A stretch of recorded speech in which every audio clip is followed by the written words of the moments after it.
Hola, yo soy José Orlando García y estoy aquí para compartir contigo un tema que me parece interesante. ¿Sabías que más de la mitad de la población del mundo no confía en su propio potencial? Pero también está demostrado que cuando una persona confía en su propio potencial, no solamente es capaz de cambiar su historia, sino de alcanzar o lograr cosas que al comienzo parecen imposibles. Y por eso hoy quiero compartir contigo lo que yo aprendí en una conferencia del doctor Mario Alonso Puig. Mario Alonso Puig, si no sabes quién es un médico cirujano que hoy se dedica a ser conferencista más que todo en el tema del desarrollo personal, utilizando sus conocimientos de medicina y de ciencia para ello. Lo primero que nos compartió ese día fue una imagen del cerebro. Nos dice de una manera muy sencilla que el cerebro está dividido en dos hemisferios. El hemisferio izquierdo, conocido como el hemisferio de la razón, y el hemisferio derecho, conocido como el hemisferio creativo. Uno no es mejor que otro. Simplemente el de la razón le gustan los datos, le gusta la evidencia dura. Y el creativo es el que le gusta la innovación, la creatividad. Y se conecta también con la parte etérea o holística. La invitación ese día era a ver esta información desde ambos hemisferios, pero que cuando nuestro hemisferio de izquierdo estuviese tomando el mando, el control sobre nosotros, a cuestionarnos de que esto no es posible, tratar de bajarle un poco y conectarnos con nuestro hemisferio derecho y ver las cosas desde otro punto de vista. Y esa es la invitación que yo también quiero hacerte para ver esta información. Vayamos al primer punto. El primer punto fue la atención. Hoy se sabe que donde el ser humano coloca su atención, coloca su energía. Para esto, él utilizó la metáfora de una estrella polar. Una estrella que nos indica nuestro norte magnético, saber cuál es esa dirección que yo estoy buscando, qué es eso que yo quiero y poner toda mi atención allí. Sembrar esa semilla y regarla con la certeza de que en algún momento voy a recoger esa cosecha. Y esa es la invitación. Tener un porqué, tener ese para qué. Como antes tenían los navegantes que se guiaban por las estrellas. Por eso él utilizó una estrella polar.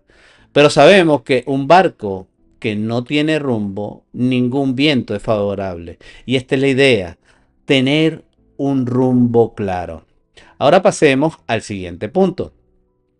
Los sueños. Para hablar de los sueños, nos contó la historia de una bailarina, una muchacha que le gustaba mucho el ballet. Y esta niña un día llegó a su ciudad un cazatalento y iba a hacer una audición. Y ella participó en la audición. Estando en esta audición, bailó, hizo todo su espectáculo. Y después al terminar, ella le pregunta a este cazatalento si tenía posibilidades. A lo cual le dijo que sí, que tenía todo como muy bien, pero le faltaba algo. Ella al salir de ese evento, ella agarró las zapatillas y la tiró en un bote de basura. Pasaron los años, se casó, tuvo dos hijas, ya era una mujer y resultó que este señor iba otra vez a esta ciudad a presentar todo un show de baile. Como a ella le gustaba tanto, ella fue con su familia, con su esposo y sus dos hijas.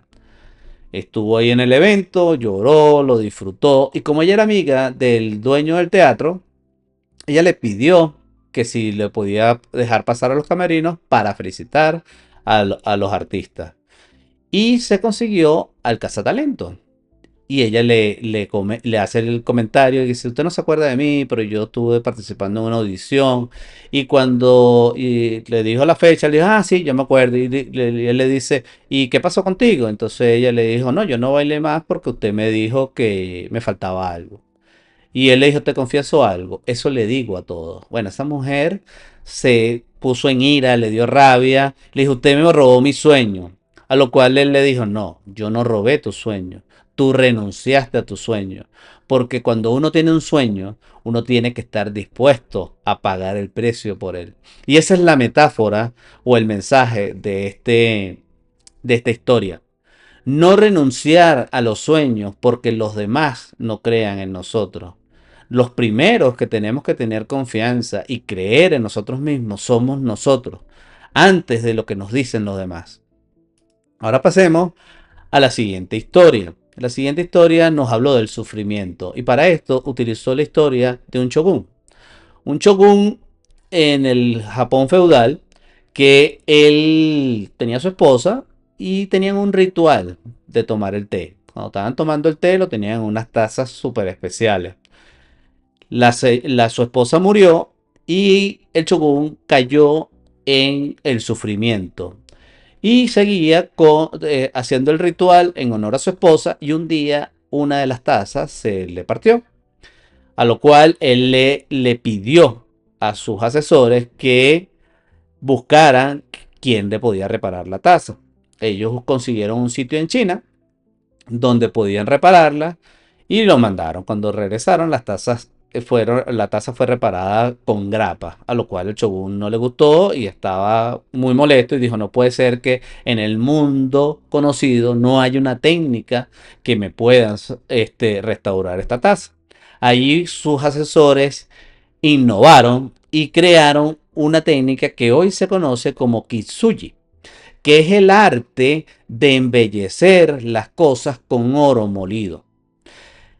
Esta, esta, esta metáfora de la taza lo que nos invita es a nosotros no renunciar a nuestras heridas, no renunciar a nuestras experiencias, sino a bendecirlas de alguna manera y aceptarlas porque por ellas es que somos las personas que somos ahora. Pero soltar el sufrimiento, porque el sufrimiento no nos permite avanzar, nos va a dejar allí anclados. Entonces es como hacer un ritual con nuestras heridas más profundas, hacer las paces con nosotros mismos y dejarles su espacio a esas marcas que tienen su valor. Y por eso, de hecho, en el Japón actual, las piezas que son reparadas bajo esta técnica son más costosas que una pieza que no tenga estas marcas. Ahora pasemos a nuestro siguiente punto, el miedo. Para hablar del miedo, nos habló de unas glándulas que están en el cerebro que se llama la amígdala, que están en la zona del hipotálamo, si no estoy mal. Y esta glándula lo que tiene es la función de ayudarnos cuando estamos amenazados. Si nosotros estamos enfrentando un peligro real, como puede ser un león, un tigre que nos viene a acechar, esta glándula nos permite o le dice a nuestro cuerpo las cosas que tiene que hacer. Le dice, tienes que parar el sistema digestivo, tienes que aumentar, al corazón le dice, tienes que aumentar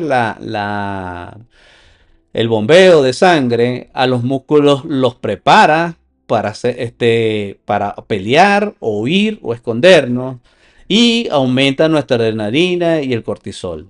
Pero resulta que nosotros, si estamos en un evento donde nosotros creemos que, o nos sentimos amenazados, porque las personas que están ahí podemos estar haciéndonos un ataque, un presunto ataque, como puede ser que nos critiquen, entonces se nos activa y tenemos lo que llaman el miedo a la crítica, el miedo al no ser suficiente, al miedo al rechazo. Y para esto nos invitó a hacer una técnica que puede ser mental, donde yo en ese momento me enfrento a mi miedo, pero me enfrento con una posición de poder, como los superhéroes, donde saco el pecho, levanto la cara, si es posible sonrío y lo enfrento imaginariamente o en mi imaginación, visualmente, donde le digo miedo, no te temo. Porque la única forma de enfrentar el miedo es con amor. Y el amor nos acerca al valor, pero el valor no es la ausencia de miedo, es enfrentar el miedo a pesar del miedo. Entonces, esta es la invitación a no dejarnos atrapar o secuestrar, como lo llaman los expertos, por la amígdala y no superar nuestros miedos. Es ir más allá de nuestros miedos. Ahora pasemos al siguiente punto. Para el siguiente punto nos habló de la confianza y acá utilizó una historia de él personal donde él dice que cuando él era teenager él no era muy bueno para los deportes, no se le daba bien el fútbol, ni el voleibol, ni el básquet, ni nada de esos deportes. Entonces, en la ciudad donde él vivía, que era Madrid, abrieron un dojo de judo y su papá lo incitó a inscribirse a practicar esta arte marcial, lo cual él aceptó y se metió a practicar el arte marcial. Pero él era cinturón blanco y solamente le enseñaban o practicaba una técnica que se llama Ogochi. Esta técnica la practicaba, la practicaba, la practicaba y resulta que el dojo cayó en una desgracia financiera y necesitaban fondos, por lo cual decidieron hacer una exhibición para atraer patrocinantes y más alumnos. En la exhibición, lo que saben de artes marciales, saben que las artes marciales modernas se diferencian por cinturones, blanco, amarillo, verde, naranja, tal, hasta llegar hasta el negro. Y en estas competencias se enfrentan las cinturones de igual color, blanco, amarillo con amarillo, verde con verde, naranja con naranja y así, ¿no? Por alguna razón, cuando él estaba en el tatami, en el evento, los jueces no lo vieron. Y él era cinturón blanco y solamente quedaba un oponente que era un cinturón verde, que era el alumno con más experiencia en el dojo y lo superaba también en tamaño. Entonces él dice que en ese momento él sintió miedo y estaba, como hablamos hace rato, estaba secuestrado por la amígdala y sentía que todos los músculos de su cuerpo temblaban. Pero bueno, tenía que enfrentarlo y entonces estaba al frente de su oponente cuando de repente escucha que dicen Mario y el juez se molesta porque dice, ¿y ahora qué? Y resulta que era su papá que lo estaba llamando. Él se voltea a hablar con su papá, pero sentía ya la pena como mi papá me estaba avergonzando, ¿no?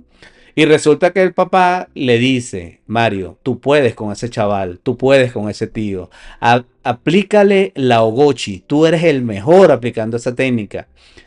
Y de alguna manera su papá accedió a su subconsciente y le estaba inyectando confianza.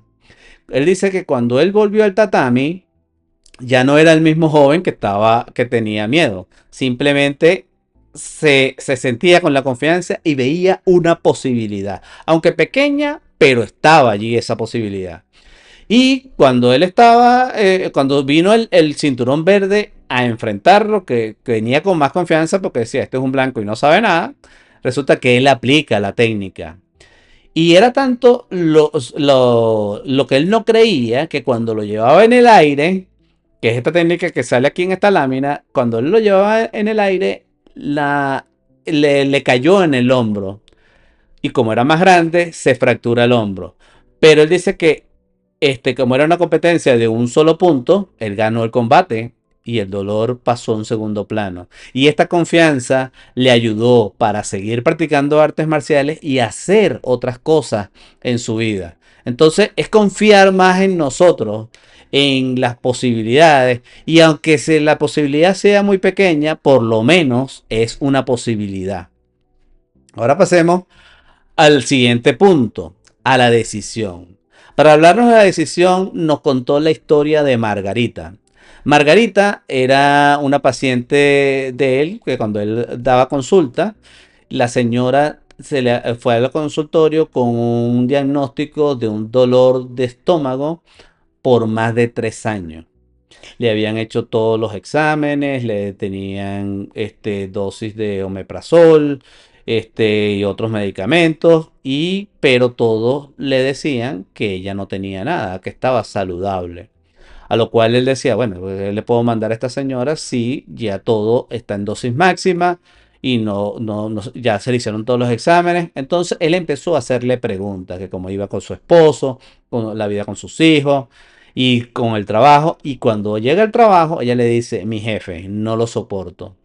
Y básicamente su dolor de estómago le había comenzado justamente hacía 3 años cuando ella había comenzado en ese trabajo. Así que él intuitivamente le sugirió a ella que cuando ella volviera a la oficina, ella tenía que sonreírle a su jefe. Y ella le dijo, pero es que doctor, yo no puedo hacer eso. Y él dice, ¿por qué? Porque mi jefe no se lo merece. A lo que él le respondió, no lo vas a hacer por tu jefe, lo vas a hacer por ti. Ella se fue y él no la vio como muy convencida y de hecho él pensó que ya no iba a volver a su consulta. Resulta que a las 2 semanas ella volvió a la consulta y él le pregunta que cómo le había ido. Y entonces ella le dice, usted no me lo va a creer, doctor. Pero cuando yo salí de aquí, yo dije, este médico es muy raro. Y yo no pensé en volver. Pero, esa noche yo soñé con usted y usted me hacía así, con el dos. Como que lo probara por 2 semanas. Y eso hice. Probé sonreírle a mi jefe por 2 semanas. Y no lo va a creer, doctor. Mi jefe es otro, es otra persona. Entonces, él después nos explicó que lo que pasa acá es que justamente cuando estamos en ira o en rabia con una persona, la amígdala nos secuestra y nos paraliza el sistema digestivo.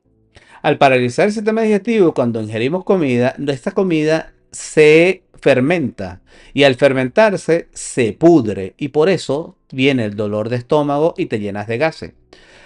Esta señora empezó a ver la diferencia a los 8 días de empezar a aplicar esta técnica, pero sus compañeros se dieron cuenta que ella tomaba al principio productos efervescentes, estilo Alka-Seltzer, porque justamente se llenaba mucho de gases. Y a raíz de que empezó a tener mejora, ya dejó de tomarlo y sus mismos compañeros lo notaron. Entonces, la invitación o la enseñanza de esta historia es que no regalemos nuestra energía a otros porque me da rabia o porque no me cae o etcétera. Porque el otro es un perfecto otro. Y cuando hacemos este tipo de cosas nos hacemos daños a nosotros mismos porque estamos tensos, estamos en ira, estamos con la rabia, estamos con una idea rumiante en nuestro cerebro y no vale la pena. Entonces pasemos a la siguiente historia. Y aquí nos habló del creer. Y para esto es cuando nosotros nos pasa esos momentos donde tenemos que hacer un cambio, pero un cambio que es como radical en nuestra vida, como cambiar de país, como reinventarnos y tener una profesión nueva. De hecho, él contó su historia cuando él tenía 25 años, haciendo cirujano y decide por ahora convertirse en un conferencista. Dice, tenía miedo, era un vértigo, es llegar a ese abismo donde tú dices, este, es como un salto al vacío. Y para eso, él dice que, bueno, hizo una práctica meditativa sin saberlo, donde él se sentó y le pidió a una inteligencia infinita que le diera como respuesta, pero respuesta no desde la razón, sino desde la intuición. Y bueno, él dice que consiguió su respuesta, que a él le pareció que fue que estuvo sentado 10 minutos y cuando vio su reloj habían pasado 4 horas. Entonces, esta es la invitación a, a dar esos saltos de fe o ese salto al vacío, donde nosotros creemos que no hay una red, pero sí la hay, siempre la hay, porque hay una inteligencia infinita, una inteligencia universal, Dios, o como nosotros les queramos llamar, pero que está y que siempre, si confiamos, nos va a presentar las respuestas.